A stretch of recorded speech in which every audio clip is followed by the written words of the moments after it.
பழைய திரைப்பட பாடல் டிஎம்எஸ் ஐயா அவர்கள் பாடியது.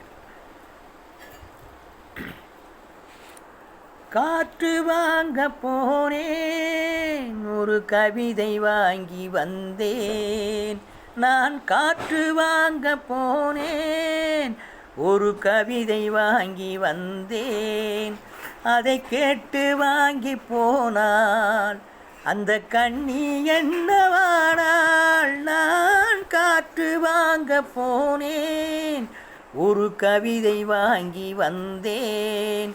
அதை கேட்டு வாங்கி போனால் அந்த கண்ணி என்னவானாள்? நான் காற்று வாங்க போனேன், ஒரு கவிதை வாங்கி வந்தேன். என் உள்ளம் என்ற ஊஞ்சல் அவள் உழவுகின்ற மேடை. என் உள்ளம் என்ற ஊஞ்சல் அவள் உழவுகின்ற மேடை. என் பார்வை நீந்தும் இடமோ அவள் பருவம்